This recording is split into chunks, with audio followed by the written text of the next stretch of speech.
Any other questions from last time? I know I finished off not in a very good way because I was rushing through material and I promised I'd come back to it.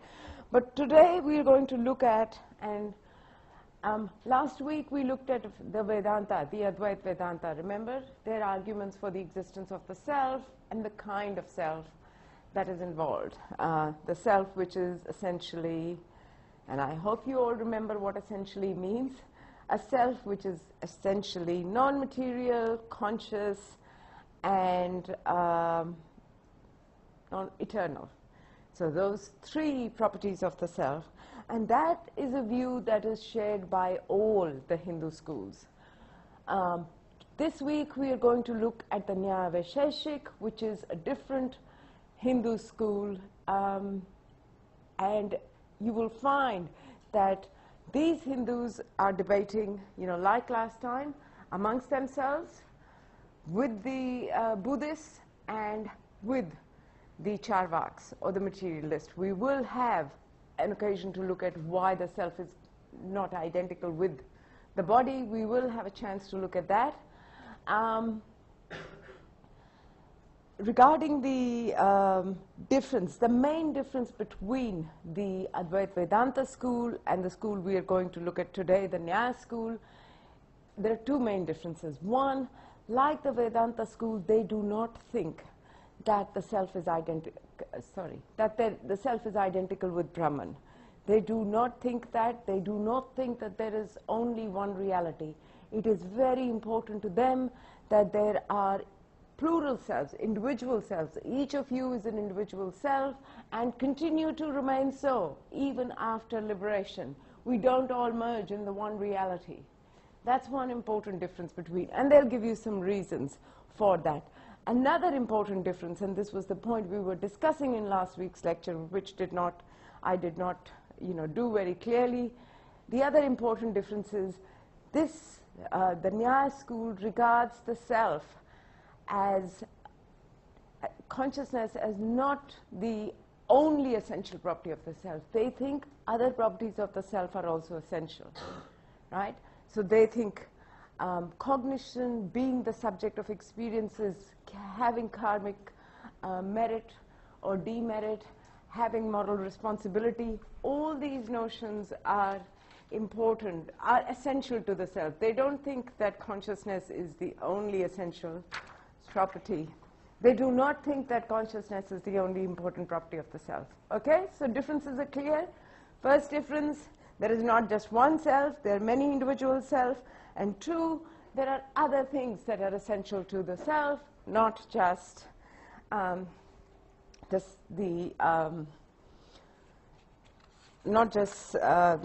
consciousness. So regarding the first, let me read you a little bit. This is on page 199, the third new paragraph on the left. The existence of the soul. Remember, the self and the soul mean the same thing.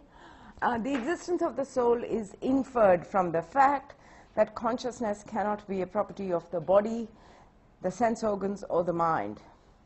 Though the soul is all-pervading, its life of knowing, feeling, and willing resides only where the body is.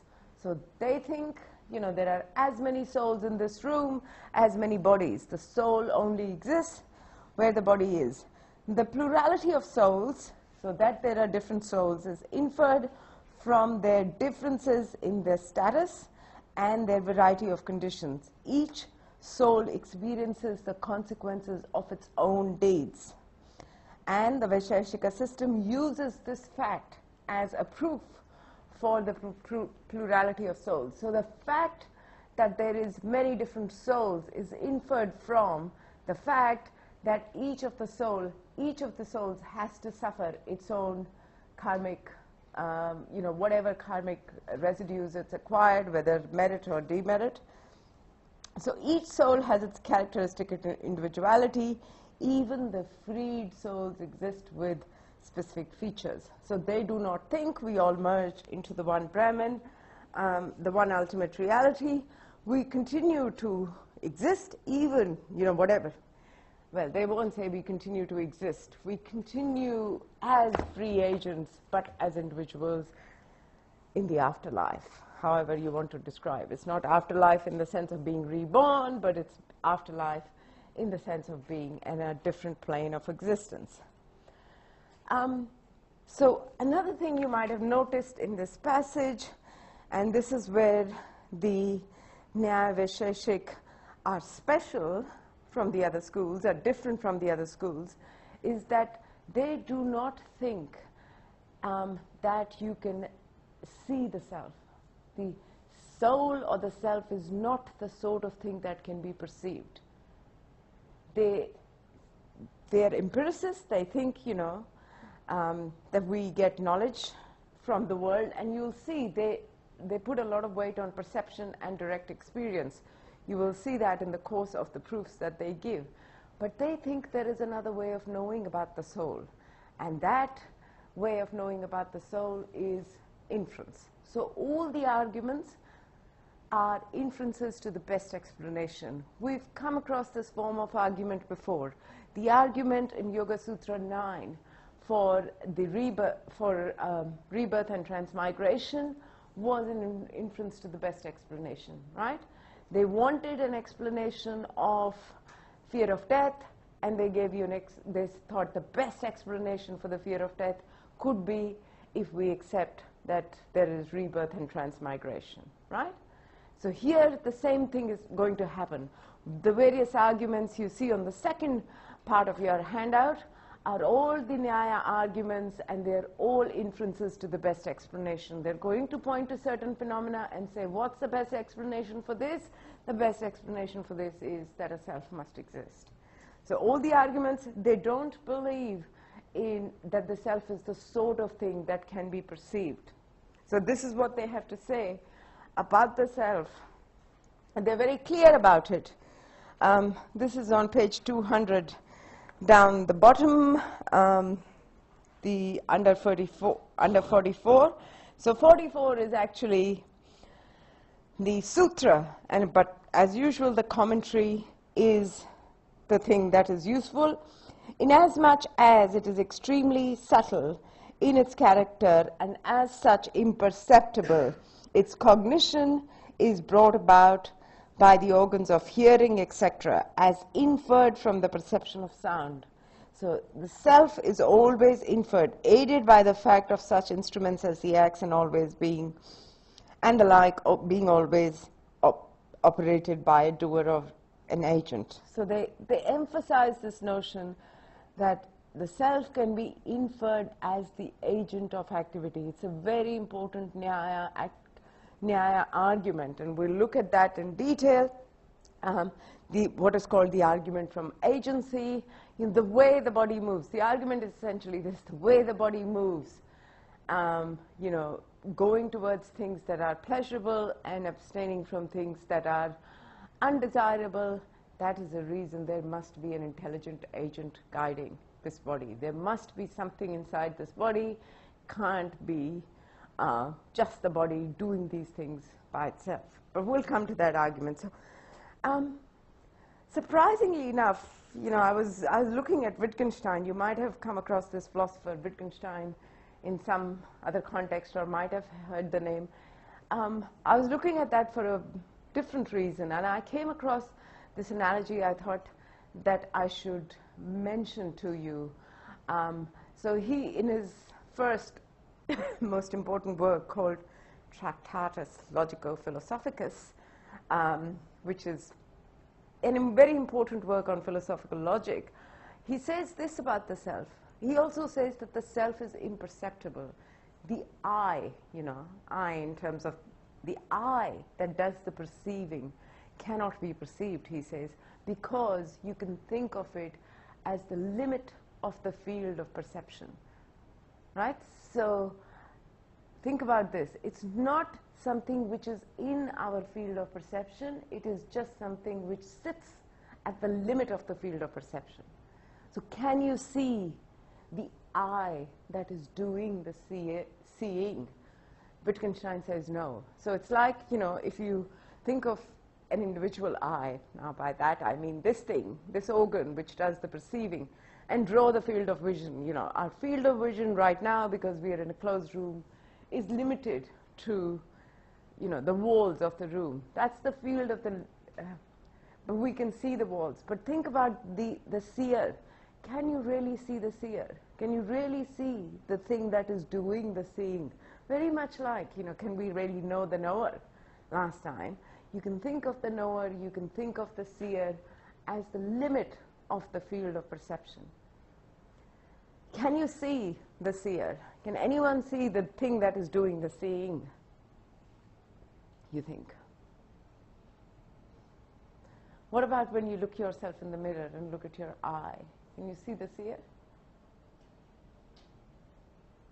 Does that work for seeing the seer, do you think? You are seeing the thing that is doing the seeing.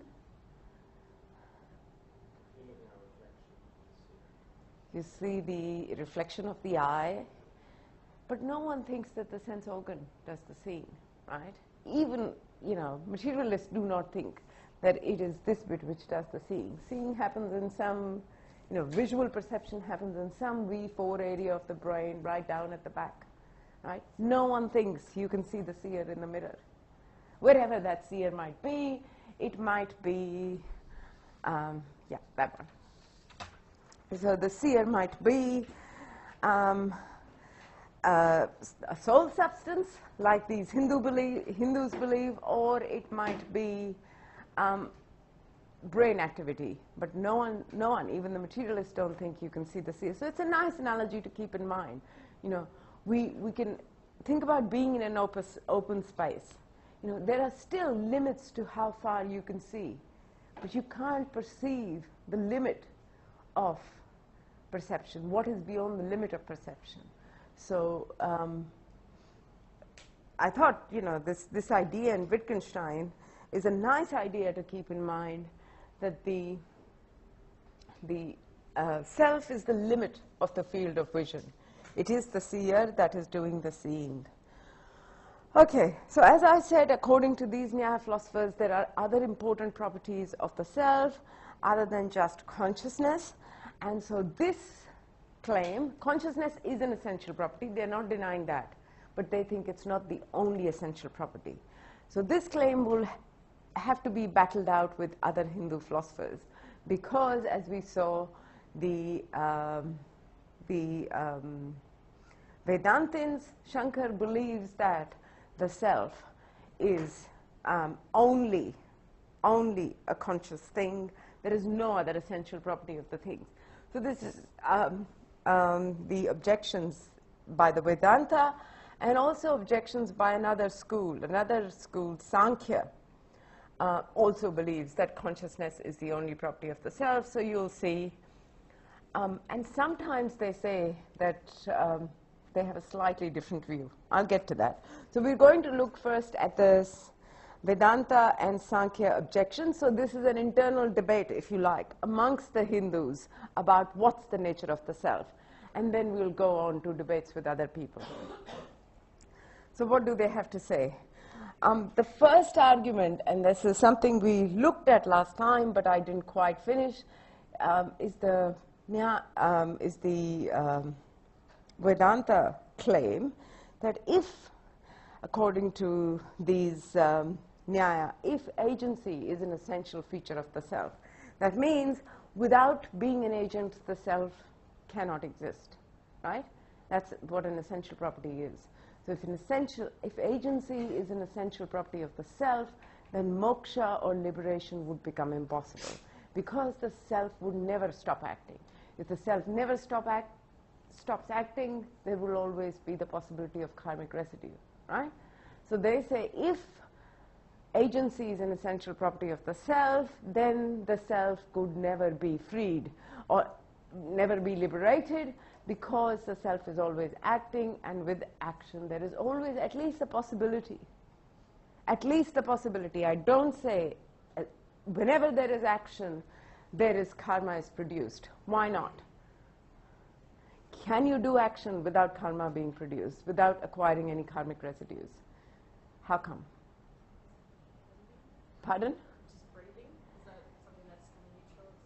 That some actions happen involuntarily. That's good. You know, there is no intention. There is no, you're not wanting anything out of it, right? That's one way. So there's possibility of action, there's but without having any karmic residues. Good example? Yeah? Action out of duty. Yeah, you can act merely out of duty, and then even though you're acting, you won't acquire any karmic residues. Remember, if you follow the dictum of the Gita, and you're able to do nishkama karma, doing actions without any attraction. So they're not, so the Vedanta point is not that the self will always be acquiring karmic residues, but it says, you know, this liberation, remember, is a permanent state. In the permanent state, there shouldn't be the possibility of acquiring karmic residues. If there's a possibility of acquiring karmic residues, it would just be like being in heaven. And, you know, as a god, you misbehave, you're thrown back on earth, or, you know, even as a cooking pot, and so on and so forth. So that's what the Vedanta are really questioning, that if agency is essential to the self, then liberation or moksha will be impossible, because liberation or moksha is meant to be a permanent state, and it won't be, because if the self always has to be acting, agency is essential to it, then there's always the possibility of acquiring karmic residues. So here's what the Nyaya reply is, and tell me what you think of it.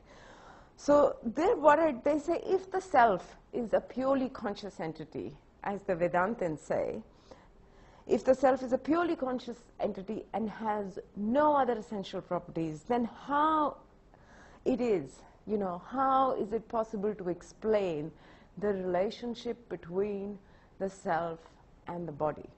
You know, this particular self in this particular body.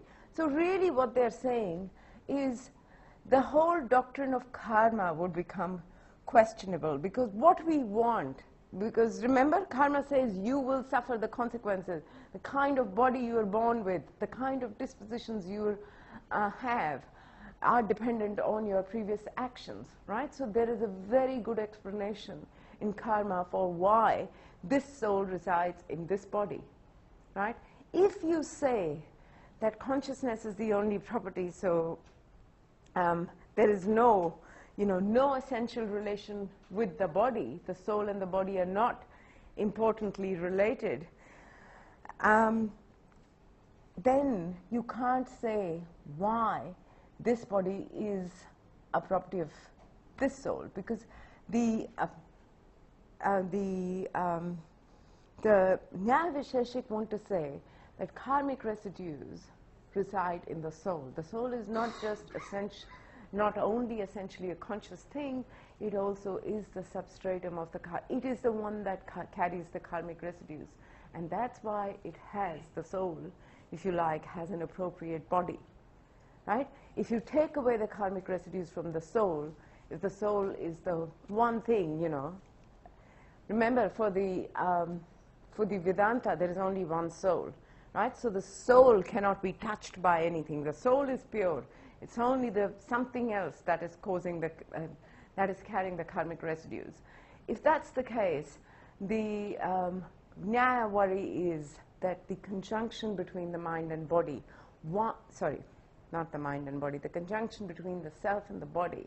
Why a certain body? Because the self is pure. Why a certain body? What's the reason that this soul resides in this body can never be explained? And it's a very important thing that needs an explanation. Again, it's a phenomena that the kind of body you have depends on the kind of actions you've done in the past. If karmic residues are not in the soul, it does not seem that there could be any relation between the self and the body. Is that a good argument?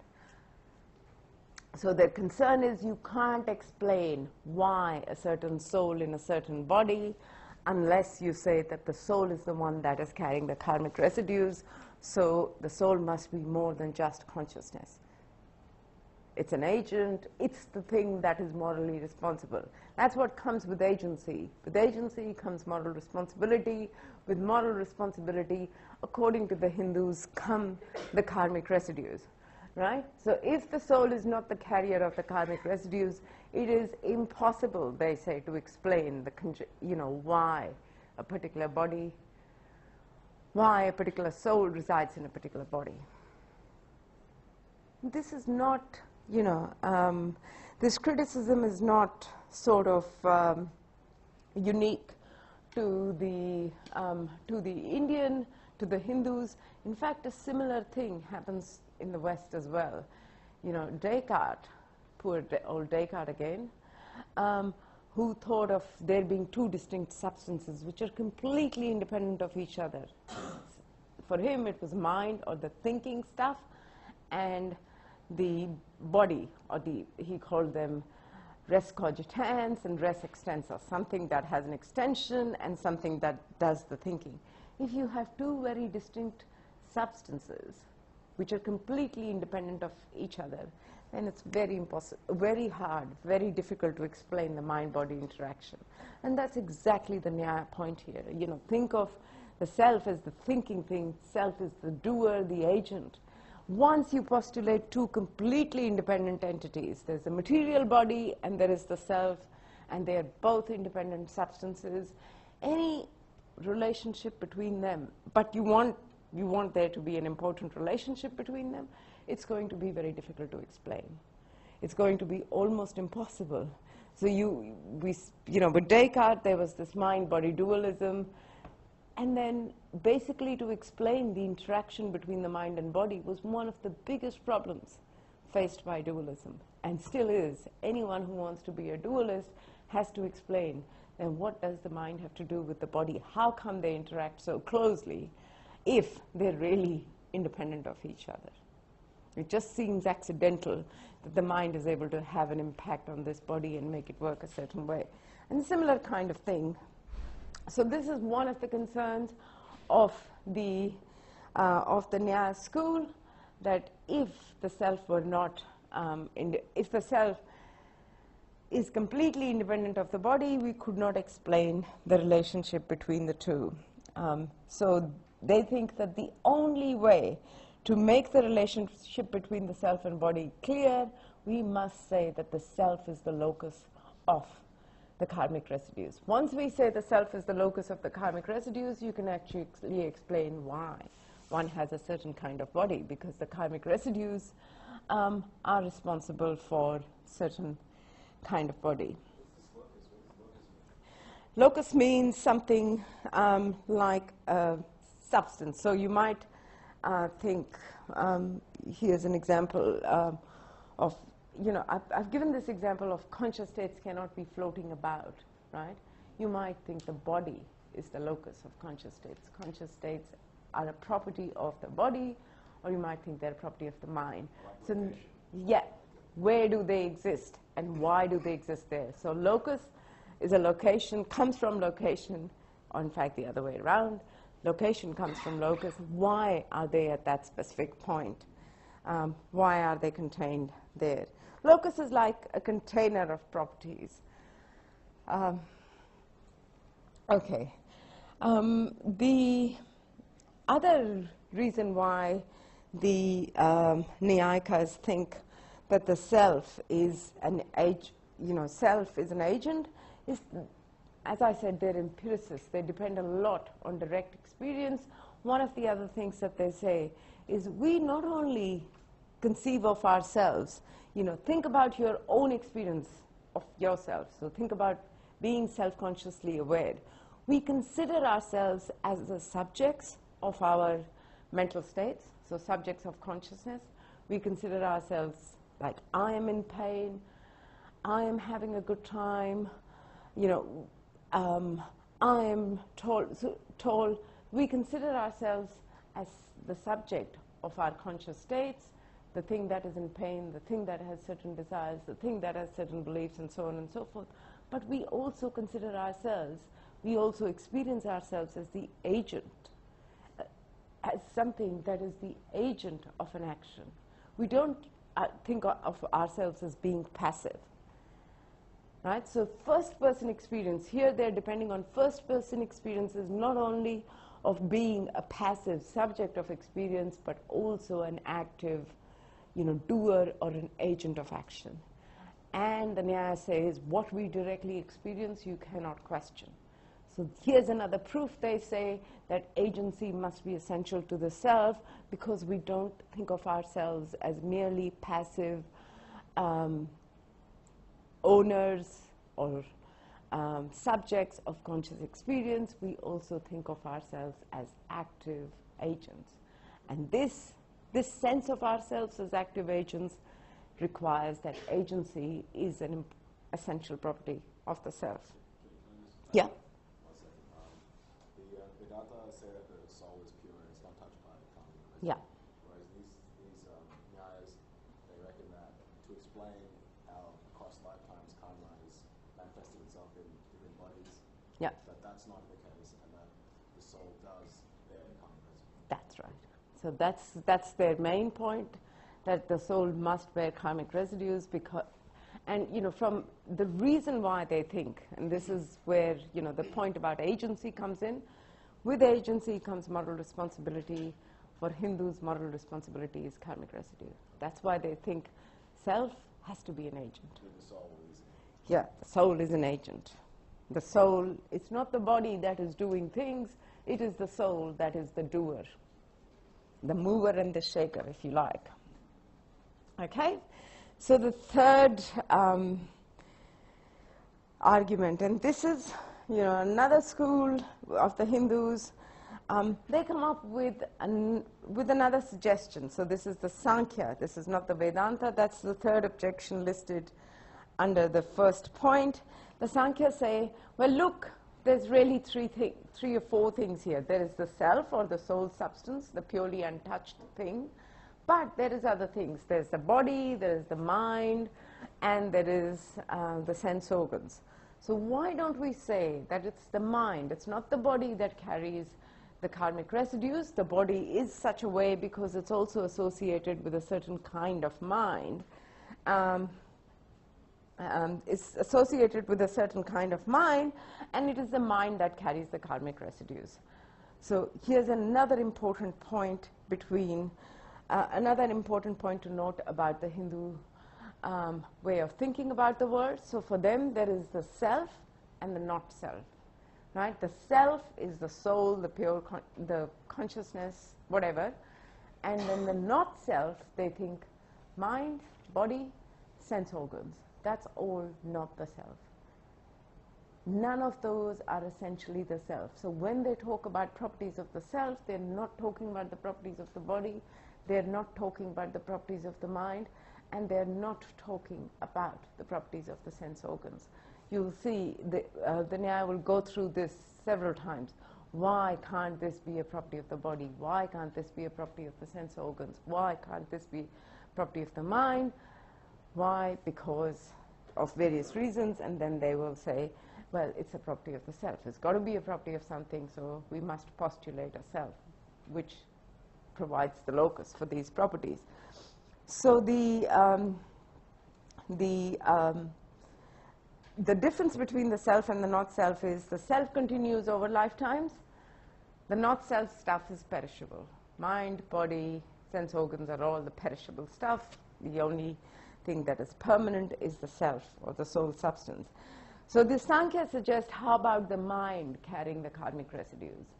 And the Nyaya reply to that is, no, that can't be right, because that will mean that the mind will become eternal.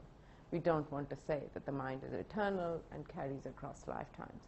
So if you make the mind eternal, it's really a bad idea, because mind belongs to the category of the perishables. If the mind is not eternal, it cannot do the explanatory work, because what the explanatory work is, why this self is conjoined with this body. And it's only if we say that the self carries the karmic residue, we can explain this relationship between the self and the body. Otherwise, we won't be able to explain the relationship between the self and the body. Okay. However, is everyone clear about this first objection? And but if you take this point seriously, there's another challenge that arises for the Nyaya. I'll give you a moment or so to think. What would be the challenge for the Nyaya? If they say that karmic residues are carried by the self. Agency is an essential property of the self.